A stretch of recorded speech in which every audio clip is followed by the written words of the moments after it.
This is lecture number 3 of chemical kinetics और इस part में हम basically zero order reaction, first order reaction के बारे में पढ़ेंगे। So this is the third lecture of chemical kinetics.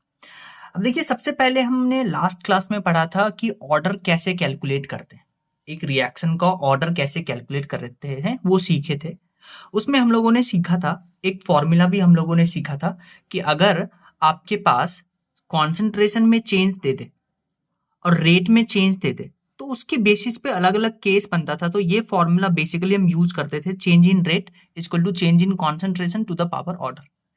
एक जो तरीका है ऑर्डर निकालने का वो क्या है कि मान लेते हैं आपको इनिशियल रेट वो गिवन होगा, क्वेश्चन में आपको टी इक्वल टू 0 पे रेट गिवन होगा। जैसे एक रिएक्शन है ए गोज टू प्रोडक्ट और आपको एक्सपेरिमेंट नंबर देगा और आपको बोलेगा कि इनिशियल कॉन्सेंट्रेशन ए का देगा और रेट का वैल्यू देगा इनिशियली, और उसके बेस्ड पे आपको ऑर्डर कैलकुलेट करना है। एक तो तरीका है कि आपको सब्जेक्टिव मेथड से आप क्वेश्चन सॉल्व कर सकते हैं। एक तरीका है शॉर्टकट। शॉर्टकट हम यही फॉर्मूला बेसिकली यूज करेंगे। इसमें कैसे यूज करेंगे, पहले शॉर्टकट देखते हैं फिर सब्जेक्टिव देखेंगे। आपको क्या करना है, आपको जो ए का कॉन्सेंट्रेशन है इनिशियल उसको चेक करना है और रेट चेक करना है। तो आप क्लियरली देख सकते हैं यहां पे एक्सपेरिमेंट फर्स्ट किए तो ए का कॉन्सेंट्रेशन था 0.2 और सेकेंड एक्सपेरिमेंट में ए का कॉन्सेंट्रेशन है 0.4। यानी क्या हुआ, जो ए का कॉन्सेंट्रेशन है वो 0.4 डिवाइडेड बाय 0.2 यानी कि 2 टाइम्स इंक्रीज हुआ। डन। यानी कि चेंज इन कॉन्सेंट्रेशन कितना आया, 2। फिर आप रेट को देखिए, रेट को ऑब्जर्व करिए। तो रेट में अगर पावर है तो पावर को हम नहीं कंसीडर करेंगे। अगर पावर यहां पे देखिए पावर है 10 टू द पावर -3, अगर पावर डिफरेंट भी आएगा तो पहले हम पावर सेम करेंगे। अभी देखिए पावर सेम है तो हम पावर को नहीं करेंगे। अब आप देखिए रेट 4 से 8 हुआ, 4 से 8 मतलब 8/4, यानी कि रेट चेंज इन रेट भी 2 आया। तो अब आप इस फॉर्मूले में रखिए, चेंज इन रेट कितना है, चेंज इन रेट कितना है 2, चेंज इन कॉन्सेंट्रेशन कितना है, ये भी 2 है। तो बताइए दोनों के ऊपर पावर 1 है तो यहां जो ऑर्डर हो जाएगा इस रिएक्शन का, इस एक्सपेरिमेंटल का, वो हो जाएगा 1। तो ऐसे आपको कैलकुलेट करना है। और फिर अगर आपको बोला कि आप कैलकुलेट करिए रेट कांस्टेंट, तो रेट कांस्टेंट कैलकुलेट करने के लिए आप क्या यूज करिएगा, आप यूज करिएगा R equal to K concentration of A to the power order, और ऑर्डर इस रिएक्शन का आ गया है 1। तो आपसे पूछा रेट कांस्टेंट निकालिए, तो आपको देखिए क्या करना है, किसी एक रिएक्शन को पकड़िए, आप किसी एक एक्सपेरिमेंट को पकड़िए। तो किसी एक एक्सपेरिमेंट में जो रेट है वो आपको है 4 इंटू 10⁻³ रेट कांस्टेंट निकालने, और कॉन्सेंट्रेशन ऑफ ए है 0.2 और ऑर्डर तो 1 है, तो यहां से आसानी से आप के निकाल सकते हैं। और लॉन्ग मेथड क्या कहता है, लॉन्ग मेथड जो सब्जेक्टिव मेथड उसमें हम ऑर्डर को एक्स कंसीडर करेंगे और यहाँ रेट लॉ लिखेंगे। रेट लॉ लिखेंगे तो पहले वाले एक्सपेरिमेंट के लिए ये रेट लॉ लगाएंगे, रेट के जगह पे ये वैल्यू, कॉन्सेंट्रेशन ऑफ ए के जगह पे ये वैल्यू, और के को कांस्टेंट रखेंगे और पावर एक्स। फिर दूसरे एक्सपेरिमेंट के लिए सेम लगाएंगे, दोनों को फिर डिवाइड कर देंगे, उससे आएगा। पर डायरेक्ट आपको यही चूज करना है। नेक्स्ट क्वेश्चन देखिए, इसमें आपको अब की बार 2 रिएक्टेंट गिवन है ए प्लस बी और वो प्रोडक्ट, और आपके पास एक्सपेरिमेंट गिवन है और ये एक्सपेरिमेंटल डाटा आपके पास गिवन है। आपको क्या करना है, ए के रेस्पेक्ट में ऑर्डर निकालना है, बी के रेस्पेक्ट में ऑर्डर निकालना है। डन।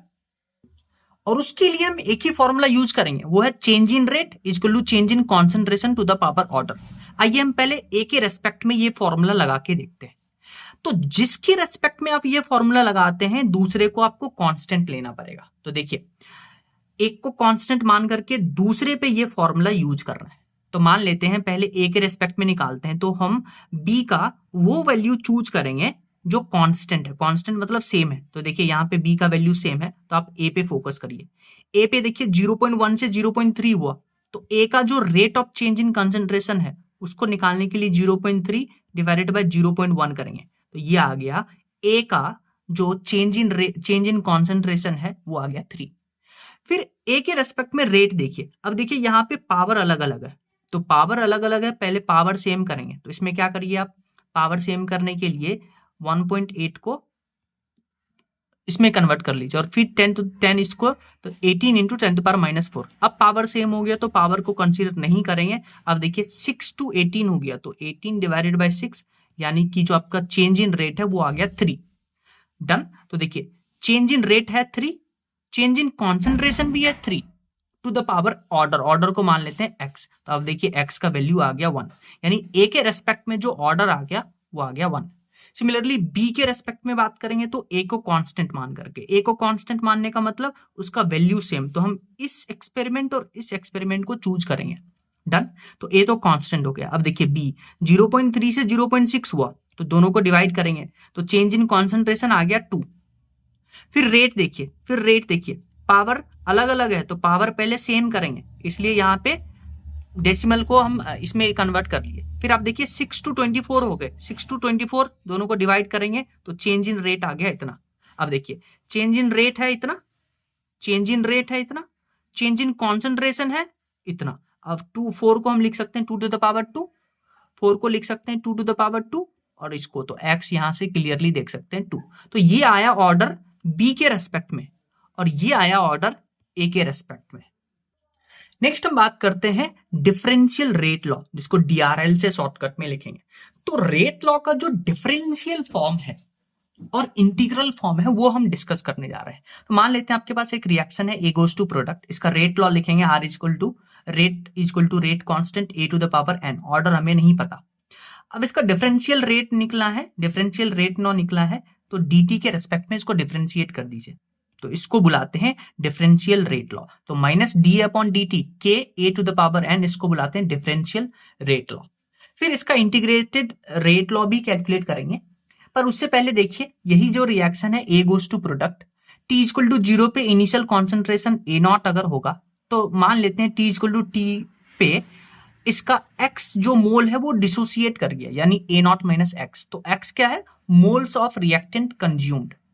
और यहां पे अगर आप degree of dissociation alpha define करते हैं तो अल्फा कैसे डिफाइन करते हैं? Dissociated mole upon initial mole. Mole कितना डिसोसिएट हुआ? x, और इनिशियल मोल कितना था? A0, तो अल्फा लिखेंगे x अपॉन A0।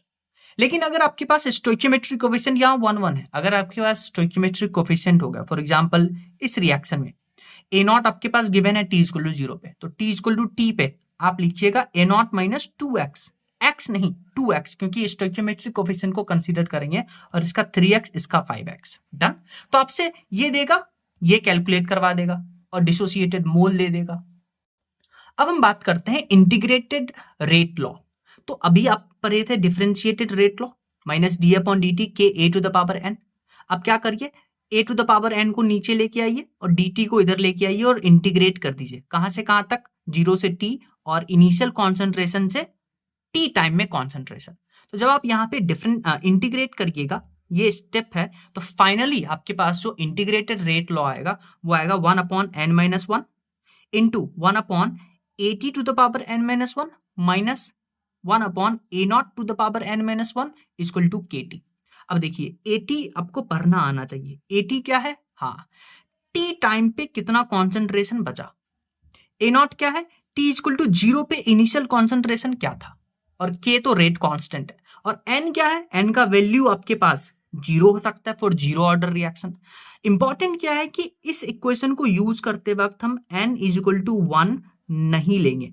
अगर आप N इज इक्वल टू 1 लीजिएगा तो 1 माइनस 1 0 हो गया, जो कि आउट ऑफ है। तो ये फर्स्ट ऑर्डर रिएक्शन के लिए ये हम इक्वेशन यूज नहीं कर सकते। हाँ, बाकी के लिए यूज कर सकते हैं। आप यहाँ N का वैल्यू 0 रखिएगा तो आपके पास T टाइम बाद जो कॉन्सेंट्रेशन बचेगा और इनिशियल कॉन्सेंट्रेशन है उसमें रिलेशन आ जाएगा। तो इस इक्वेशन, इसको बुलाते हैं इंटीग्रेटेड रेट लॉ। ये आपको आना चाहिए। डन। जैसे आप N इक्वल टू 0 रखिए, तो N इक्वल टू 0 रखिएगा तो ये देखिए ऐसा बनेगा। तो ये N इक्वल टू 0, N क्या है? Order of reaction. N क्या है? Order of reaction. तो अगर 0 ऑर्डर रिएक्शन है तो N का वैल्यू 1। तो उसके लिए देखिए हमारे पास फॉर्मूला आता है AT equal to A0 minus KT। AT क्या है? T टाइम पे कॉन्सेंट्रेशन, T इक्वल टू 0 पे इनिशियल कॉन्सेंट्रेशन, रेट कांस्टेंट और टाइम। तो ये आपको इंटीग्रेटेड रेट लॉ आना चाहिए। नेक्स्ट हम बात करेंगे zero order reaction, very important. Zero order reaction को समझने के लिए मान लेते हैं एक रिएक्शन है A goes to प्रोडक्ट और टी इक्वल टू 0 पे इसका कॉन्सेंट्रेशन है ए नॉट, और टी इक्वल टू टी पे इसका कॉन्सेंट्रेशन हो गया ए नॉट माइनस एक्स। अब देखिए अगर इसका आप रेट लॉ लिखिएगा तो रेट लॉ लिखिएगा are equal to K concentration of A. Order आपको जीरो ऑर्डर रिएक्शन के लिए नाम से ही पता चल रहा है, जीरो ऑर्डर रिएक्शन मतलब जिसका ऑर्डर जीरो, तो यहाँ जीरो रखिएगा तो ए टू द पावर 0 1 होता है। तो यहाँ जो रेट है रिएक्शन का वो रेट कांस्टेंट के बराबर आता है। तो पहला फॉर्मूला जो आपको याद रखना है कि for zero order reaction rate constant is equal to rate. अब जैसे ही आपको ये समझ में आया तो आप क्लियरली यहां से बोल सकते हैं कि जीरो ऑर्डर रिएक्शन के लिए जो रेट है वो कॉन्सेंट्रेशन ऑफ रिएक्टेंट पे डिपेंड ही नहीं कर रहा है। तो यहां से हम बोलते हैं कि rate is independent from concentration as well as time also. इसका क्या मतलब है कि रेट जो है वो कांस्टेंट होगा, रेट टाइम पे डिपेंड नहीं करेगा, ना तो कॉन्सेंट्रेशन पे डिपेंड करेगा। रेट के रेट कांस्टेंट के बराबर आएगा। समझ में आया? फिर इसी इक्वेशन को अगर आप यहां पे रेट लॉ लिखिएगा तो rate law, differentiated rate law कैसे लिखते थे, minus D A upon D T is equal to K A to the power N लिखते थे, तो एन के जगह पे जीरो रखेंगे तो ये आ जाएगा 1, क्योंकि समथिंग टू द पावर 0 1 आता है। यहां से आ गया minus D upon D T equal to K. फिर आप इसका इंटीग्रेटेड फॉर्म लिखिएगा तो आप देखिए जीरो ऑर्डर रिएक्शन के लिए जो सेकंड फॉर्मूला आता है वो आता है AT equal to A naught minus K T. आपको ये पढ़ना आना चाहिए। एटी को क्या बुलाते हैं, concentration at time T. A not को क्या बुलाते हैं, इनिशियल कॉन्सेंट्रेशन, और टी, तो आपको ये यूज करना आना चाहिए। फिर हम जीरो ऑर्डर रिएक्शन में कुछ और इंपॉर्टेंट पॉइंट पढ़ेंगे। हम यहाँ पे अलग अलग टाइम पे अलग अलग चीज हम फॉर्मूला डिराइव करेंगे।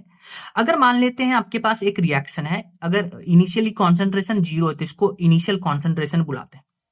मतलब रिएक्शन अभी स्टार्ट हुआ है और फिर रिएक्शन फाइनली कंप्लीट हो गया, तो यहाँ पे जो टाइम है उसको इनिशियल टाइम बुलाएंगे।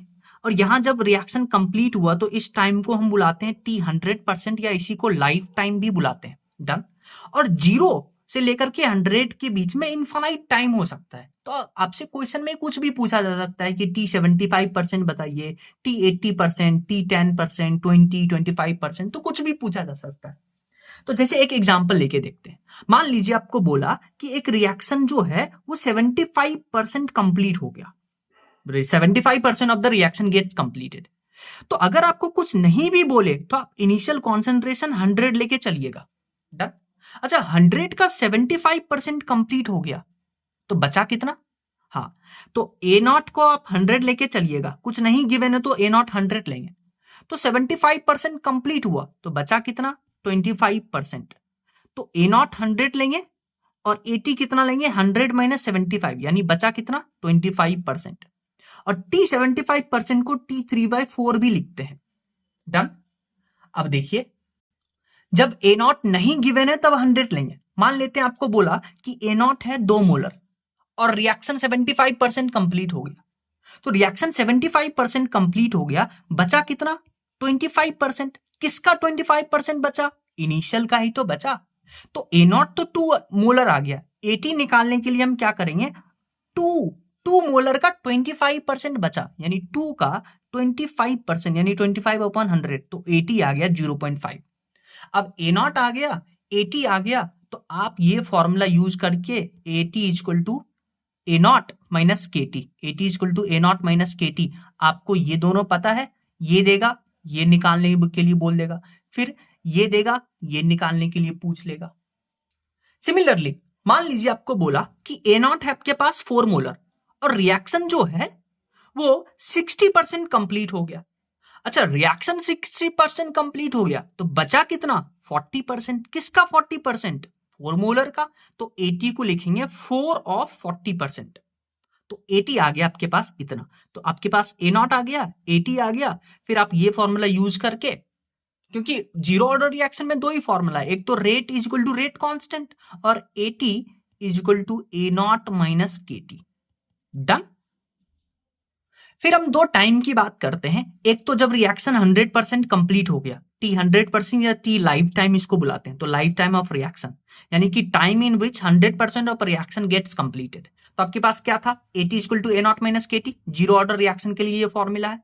आप क्या करिए, 80 को क्या रखिएगा, क्योंकि रिएक्शन कंप्लीट हो गया तो फाइनल कॉन्सेंट्रेशन कितना हो गया? 0।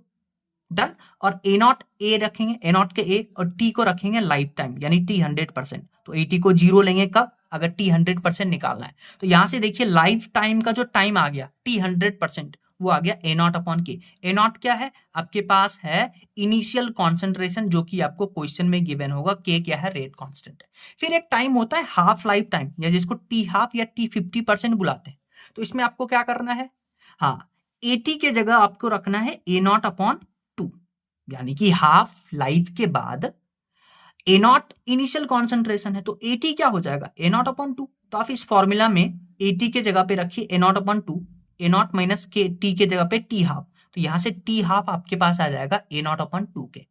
तो इससे क्या समरी निकालते हैं कि अगर आपको टी 100% या टी 100% या यूं बोले टी 100% या यूं बोले आपके पास कि टी लाइफ टाइम बोले, लाइफ टाइम, तो वो होता है ए नॉट अपॉन के, और टी 50% होता है ए नॉट अपॉन 2 के। और ए नॉट क्या है, इनिशियल कॉन्सेंट्रेशन। जैसे आप इस क्वेश्चन को देखिए, इसमें बोला कि आपके पास एक जीरो ऑर्डर रिएक्शन है, क्वेश्चन में लिख के दिया जीरो ऑर्डर रिएक्शन, या नहीं भी लिख के देगा, हाँ तो आपको पता है यूनिट ऑफ के, उससे आप पहचान सकते हैं कि जीरो ऑर्डर रिएक्शन क्या है। आपको बोला टी इक्वल टू 0, यानी इनिशियल कॉन्सेंट्रेशन है 2 मोलर, और 10 सेकेंड बाद कॉन्सेंट्रेशन है 0.8 मोलर, यानी 80 और ए नॉट और 80 का वैल्यू आपको गिवन है। तो आपको बोला है के बताइए, टी लाइफ टाइम बताइए, टी हाफ बताइए। डन। तो देखिए AT equal to A naught minus K T, ये फॉर्मूला आपको पता है जीरो ऑर्डर रिएक्शन के लिए। एटी आपको गिवन है, ए नॉट आपको गिवन है, और टाइम आपको गिवन है 10 सेकेंड। तो यहां से देखिए आपके पास के आ जाएगा इतना। डन।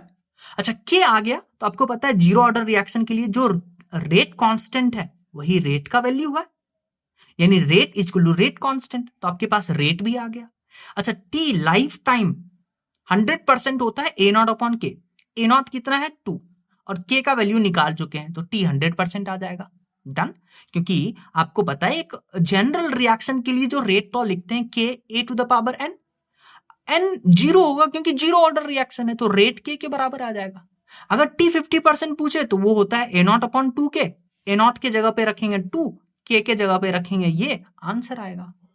नेक्स्ट हम बात करते हैं first order reaction. First order reaction is very important, उसको समझते हैं। अगेन सेम रिएक्शन ले रहे हैं, A goes to product, initial concentration A naught, final हो गया A naught minus K X. ठीक है, रेट लॉ लिखेंगे, ऑर्डर 1 है फर्स्ट ऑर्डर रिएक्शन, तो एन के लिए जगह पे 1। फिर आप क्या करिएगा, इसका इंटीग्रल फॉर्म लिखिएगा, ये डिफरेंशियल फॉर्म, फिर इसको इंटीग्रेट करिएगा। इंटीग्रेट करिएगा यहां से, तो आपके पास देखिए कुछ फॉर्मूला आते हैं, ये सुनिए। फॉर्मूला पहला क्या आएगा, आप इसको ध्यान रखिएगा, इसको इंटीग्रेट करने से आता है ln A naught upon A T equal to K T. और आपको पता है ln को आप log में कन्वर्ट करना चाहते हैं तो 2.303 से मल्टीप्लाई करना पड़ता है। तो यहां से देखिए आप k लिख सकते हैं, क्या t को इधर लेके आइए, k लिख सकते हैं 1 upon T ln A naught upon A T. ln को log में कन्वर्ट करिए तो 2.303 से मल्टीप्लाई करना पड़ेगा, तो k आएगा 2.303 upon T log A naught upon A T. A not क्या है, इनिशियल कॉन्सेंट्रेशन, ए टी क्या है, हाँ टी टाइम बाद कॉन्सेंट्रेशन कितना बचा। कुछ नहीं बोलेगा तो ए नॉट को हम 100% लेके चलेंगे। डन। तो यहां से देखिए जो k आ गया, k और t में 2.303 upon T log to the base 10 A naught upon A T. Done. अच्छा t को इधर लेके आइए तो kt, और log को ln में तो kt is equal to ln, यही formula kt is equal to ln A naught upon A T. Done. तो अभी हमने पढ़ा kt is equal to ln A naught upon A T. अब इसका क्या करिए, एंटी लॉग लीजिए। एंटी लॉग लीजिएगा तो ये ऐसा फॉर्म आएगा इसका, इसको बुलाते हैं Wilhelmy equation, A T equal to A naught E to the power minus K T. ये हमने फॉर्म इसलिए बनाया है ताकि यहां से ये पता चलता है कि फर्स्ट ऑर्डर रिएक्शन के लिए जो रिएक्टेंट का कॉन्सेंट्रेशन है वो एक्सपोनेंशियली डिक्रीज करता है। इस इक्वेशन का लिखने का सिर्फ यही मतलब था, इसको समझना कि concentration of reactant decreases exponentially in first order reaction. Done. अब ध्यान से देखिए, आपके पास क्या आया था, kt equal to ln A naught upon A T.